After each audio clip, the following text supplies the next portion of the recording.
ఓం భద్రం కర్ణేభిः శృణుయామ దేవాः భద్రం పశ్యేమాక్షభిర్యజత్రాः స్థిరైరంగైస్తుష్టువాగంసస్తనూభిः వ్యసేమ దేవహితంయదాయుः స్వస్తి న ఇంద్రో వృద్ధశ్రవాः స్వస్తి నః పూషా విశ్వవేదాः స్వస్తి నస్తార్షో అరిష్టనేమిः స్వస్తి నో బృహస్పతిర్దధాతు.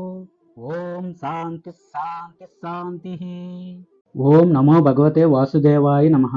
ఉపనిషత్ దర్శనం వచన పఠనం. అథర్వ వేదాంతర్గత ఉపనిషత్తులలో 30వది దత్తాత్రేయోపనిషత్. శ్లోకం. దత్తాత్రేయ బ్రహ్మ విద్య సంవేద్యానంద విగ్రహం త్రిపన్నారాయణాకారం దత్తాత్రేయ ముపాస్మహే. ప్రథమః ఖండః.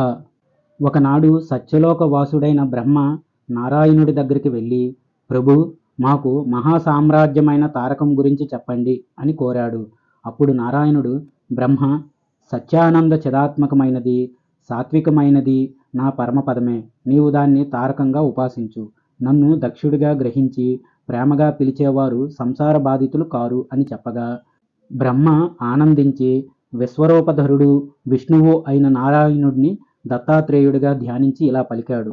దమ్ అని హంస, దాం అని దీర్ఘం, తత్ బీజం అనగా బీజస్థం దా అని ఒక అక్షరమే తారకం అవుతుంది. సాధకుడు దాన్నే అనగా దాంని ఉపాసించాలి. ఇక గర్భతారణమనేది తెలుసుకోవలసింది. ఈ బీజాక్షర మంత్రానికి గాయత్రి ఛందస్సు, సదాశివుడు ఋషి, దత్తాత్రేయుడు దేవత. మర్రి చెట్టు బీజంలో మర్రి చెట్టు ఉన్నట్టుగానే దత్తబీజంలో ఈ సకల ప్రపంచం ఉన్నది. ఇదే ఈ బీజాక్షరానికి వ్యాఖ్యానం. ఈ మంత్రంలో మొత్తం 6 అక్షరాలుంటాయి. వాటిలో మొదటిది ఓం, రెండోది శ్రీం, మూడోది హ్రాం, నాలుగోది క్లీం, ఐదోది గ్లౌం, ఆరోది ద్రాం. వెరసి ఓం శ్రీం హ్రాం క్లీం గ్లౌం ద్రాం. ఈ విధంగా ఇది 6 బీజాక్షరాలతో కూడిన షడాక్షర దత్తమంత్రం అవుతుంది. ఇది సంపదల్ని వృద్ధి చేస్తుంది, యోగసిద్ధిని కలిగిస్తుంది. ఈ మంత్రానికి ఛందస్సు గాయత్రి, సదాశివుడు ఋషి, దత్తాత్రేయుడు దేవత. ద్రాం దత్తాత్రేయాయ నమః అని చెబితే ఇది దత్త అష్టాక్షరీ మంత్రం అవుతుంది. దత్తాత్రేయాయ సత్యానంద చిదాత్మకం నమః అని మరో మంత్రం. దీనికి గాయత్రి ఛందస్సు, సదాశివుడు ఋషి, దత్తాత్రేయుడు దేవతగా ఉంటారు. ద్రాం బీజం, దత్తాత్రేయ కీలకం. మరో దత్తమంత్రం ఇలా ఉంటుంది. ఆం హ్రీం క్రోం ఏహి దత్తాత్రేయ స్వాహ అని. ఇది దత్త ద్వాదశాక్షరీ మంత్రం. దీనికి ఛందస్సు జగతి, ఋషి సదాశివుడు, దత్తాత్రేయుడు దేవత. ఓం బీజం, స్వాహా శక్తి, సంబుద్ధి కీలకం. ద్రం హ్రీం క్లీం ఏహి దత్తాత్రేయ స్వాహ అనేది దత్త ఏకాదశాక్షర మంత్రం. ద్రం అని హృదయం మీద, హ్రీం క్లీం అని శిరస్సు మీద, ఏహి అని శిఖ మీద, దత్త అని కవచం మీద, ఆత్రేయ అని నేత్రాల మీద, స్వాహ అని అస్త్రం మీద తాకినవాడు అనగా హృదయన్యాసం చేసినవాడు తన్మయుడవుతాడు. ఇక దత్తుడి షోడశాక్షర అనగా 16 అక్షరాల మంత్రం గురించి వ్యాఖ్యానిస్తాను. ప్రాణాల్ని, మానాన్ని, కంటిని, ఒంటిని ఇవ్వవచ్చు కానీ షోడశాక్షర మంత్రాన్ని అందరికీ ఇవ్వకూడదు అనగా ఉపదేశించకూడదు. ఎంతో సేవ చేసే శిష్యుడికి, భక్తుడికి, గుణవంతుడికి మాత్రమే ఈ మంత్రాన్ని ఉపదేశించాలి. ఈ మంత్రం ఇలా ఉంటుంది. ఓం ఐం క్రోం క్లీం క్లూం హ్రాం హ్రీం హ్రౌం సౌం దత్తాత్రేయ స్వాహ అని.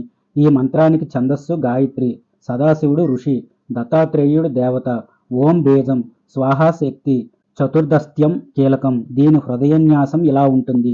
ఓం ఐం క్రోం హృదయాయ నమః, క్లీం క్లూం శిరసే స్వాహ, హ్రాం హ్రీం హ్రూం శిఖాయై వషట్ సౌ కవచాయ హూం, దత్తాత్రేయాయ నేత్రత్రయాయౌ షట్ స్వాహ, అస్త్రాయ షట్ అని. ఈ మంత్రాన్ని నిత్యం జపించేవాడు సచ్చిదానంద సుఖాన్ని, మోక్షాన్ని పొందుతాడు. సౌహ అని మంత్రం చివరిలో జపిస్తే అది శ్రీ వైష్ణవం అనబడుతుంది. ఆ విధంగా జపించేవాడు చివరికి విష్ణు రూపాన్ని పొందుతాడు. దత్తాత్రేయ హరే కృష్ణ ఉన్మత్తానందదాయక దిగంబర మునే బాల పిశాచ జ్ఞానసాగర అని ఉపనిషత్తు చెబుతుంది. ఈ అనుష్టుబ్ మూల మంత్రానికి ఛందస్సు అనుష్టుబ్, ఋషి సదాశివుడు, దత్తాత్రేయుడు దేవత. దత్తాత్రేయ అని హృదయంలో, హరే కృష్ణ అని శిరస్సు మీద, ఉన్మత్తానంద అని శిఖలో, దాయిక అని కవచం మీద, దిగంబరాయ అని నేత్రత్రయంలో, పిశాస జ్ఞాన సాగర అని అస్త్రం మీద న్యాసం చేయాలి. ఇది దత్తుడి అనుష్టుబ్ మంత్రం. దీన్ని శ్రద్ధగా జపించిన వాడికి పుట్టినప్పటి నుంచి చేసిన పాపాలన్నీ నశించిపోతాయి. అతడు అందరికీ ఉపకారం చేస్తూ చివరికి మోక్షాన్ని పొందుతాడు. ద్వితీయ ఖండ. ఇప్పుడు దత్తాత్రేయ మూలమంత్ర భావం చెప్పబడుతోంది.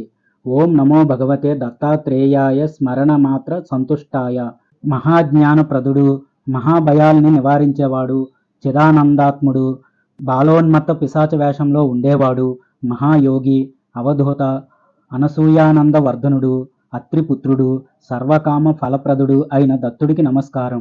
ఓం అని చెప్పి బంధమోచనుడికి, హ్రీం సకల విభూతిపరుడికి, క్రోం సాధ్యాకర్షణుడికి, సౌం సర్వమనక్షోభనుడికి, శ్రీం మహాచిరంజీవికి, వషట్ వశంసేయి, వౌషట్ ఆకర్షించు, హూం ద్వేషాన్ని కలిగించు, షట్ ఉచ్చాటన చేయి, ఠ ఠ స్తంభనం చేయి, ఖ ఖ చంపు సంపన్నుడికి నమస్కారం. స్వాహ పోషించు, పరమంత్రాలని, పరయంత్రాలని, పరతంత్రాల్ని ఛేదించు, గ్రహాల్ని నివారించు, వ్యాధుల్ని బాధల్ని పోగొట్టు, దరిద్రాన్ని తొలగించు, శరీరాన్ని పోషించు, చిత్తానికి సంతోషాన్ని కలిగించు. సర్వయంత్ర తంత్ర మంత్ర పల్లవ స్వరూపుడైన శివుడికి నమస్కారం. ఇది కోరికలు తీర్చే మంత్రం. తృతీయ ఖండ. ఈ మంత్రానికి అనగా పైన తెలిపిన ఛందస్సు అనుష్టుప్. సదాశివుడు ఋషి, దత్తాత్రేయుడు దేవత. ఓం బీజం, స్వాహా శక్తి, ద్రాం కీలకం. ఈ మంత్రాన్ని ఎవడు నిత్యం పఠిస్తాడో వాడు వాయు, అగ్ని, సోమ, ఆదిత్య, బ్రహ్మ, విష్ణు, రుద్రులతో పవిత్రుడవుతాడు. 100,000 సార్లు గాయత్రీ మంత్రాన్ని జపించిన వాడవుతాడు. 100,000 అనగా 1,00,000 సార్లు మహారుద్రాన్ని జపించిన వాడవుతాడు. ఓంకారాన్ని 10,000 కోట్ల సార్లు జపించిన వాడవుతాడు.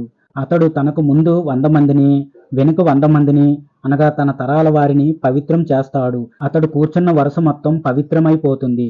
గోహత్య, బ్రహ్మహత్యాది పాపాల నుంచి అతడు విముక్తుడవుతాడు. అతడికి తులాపురుషాది దానాలు చేసిన పుణ్యఫలం లభిస్తుంది. సర్వమంత్రయోగ పారాయణుడవుతాడు. అతడే నిజమైన బ్రాహ్మణుడు. కనుక గురువు ఈ మంత్రాన్ని భక్తుడైన శిష్యుడికే ఉపదేశించాలి. దీన్ని ఉపాసించిన వాడు జీవన్ముక్తుడవుతాడు, అనంతమైన ఫలాన్ని పొందుతాడు. ఈ విధంగా నారాయణుడు దత్తాత్రేయ మంత్రోపాసన వల్ల కలిగే ఫలాన్ని గురించి బ్రహ్మదేవుడు ప్రబోధించాడు. అథర్వవేదాంతర్గత ఉపనిషత్తులలో 30వది దత్తాత్రేయోపనిషత్తు సమాప్తం. స్వస్తి. జయ శ్రీరామ.